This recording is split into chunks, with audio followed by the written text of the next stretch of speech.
जो इस समय 14 तारीख को पड़ेगी। 14 तारीख को जो एकादशी पड़ने वाली है उसे हम पापुंसा एकादशी कहते हैं और इस एकादशी का बहुत बड़ा फल है, बहुत बड़ा फल है।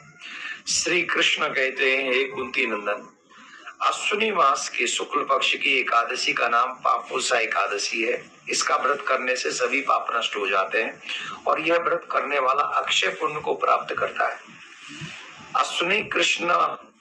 अश्विनी शुक्ल एकादशी के दिन इच्छित फल की प्राप्ति होती है। भगवान विष्णु का पूजन करना चाहिए। पूजन के द्वारा मनुष्य को स्वर्ग लोक की प्राप्ति होती है।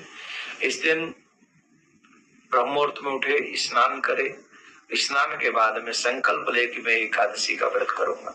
इस एकादशी की बहुत सुंदर एक कथा है, बहुत प्यारी कथा है। प्राचीन काल में विंध्य पर्वत पर एक क्रोधन नाम का एक भील रहता था, शिकारी रहता था। और शिकारी रहता था तो जीवन भर पहाड़ों पे रहता था। शिकार करना उसका कार्य था, जीवों की हत्या करना उसका कार्य था।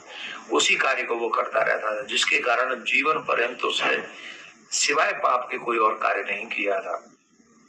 उसके बाद एक दिन अचानक से उसे लगा जैसे यमदूत आए हैं और वो कह रहे हैं कि कल तेरी मृत्यु है, तूने जीवन भर बहुत पाप किए हैं, अब हम तुझे ले जाएंगे अपने साथ में, फिर तेरा क्या होगा, तुझे तेरे कर्मों का फल भोगना पड़ेगा। और जब उस बहेलिया को ये पता चला तो बहेलिया डर गया, भयभीत हो गया, कांप गया। उसी पर्वत पर अंगिरा ऋषि रहते थे, दौड़ कर गया, उनके चरणों में गिर गया और कहा, जीवन पर्यंत मैंने बहुत पाप किया है, इतना पाप किया है कि उससे मेरी मुक्ति नहीं होगी, अब आप ही कोई मार्ग बताइए। तब उन्होंने कहा कि अगर तुम अपने पाप से मुक्ति चाहते हो, पापुंसा एकादशी का व्रत करना चाहिए। और अगर तुम निष्ठा से इस व्रत को करोगे तो जन्म जन्मांतरों के पापों का नाश करने की क्षमता इस एकादशी के व्रत में है।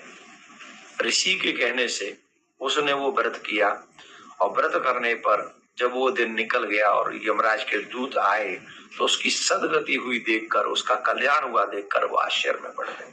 उनको लगा ये कैसे संभव है, पर जान गए कि इसने पापुंसा एकादशी का व्रत किया है। तो आप सबसे हमारा निवेदन है, 14 अक्टूबर को पापुंसा एकादशी का व्रत आप करेंगे। दूसरा, उसका जो पारायण का समय है, वो पारायण का समय हम आपको बता दें, 1 मिनट हो, हाँ, का समय 15 तारीख को है और वो सूर्योदय के पश्चात, सूर्योदय प्रातः 6:16 पर होगा। तो 6:18 से 8:55 तक आप जो है पारायण कर सकते हैं। लेकिन याद रखें, ब्रह्ममुहूर्त में उठे, फिर स्नान करें, संकल्प करें, फिर सत्य बोले, क्रोध न करें, ब्रह्मचर्य का पालन करें, ज्यादा पूजन अपने इष्ट, चाहे भगवान श्री कृष्ण का, राम का, नारायण का करें और उसका जितना भी हो सके ज्यादा माला करें और अपने पापों के नाश की प्रार्थना परमात्मा से करें। आप सबके लिए एकादशी का व्रत शुभ हो, प्रार्थना करता हूँ। राधे।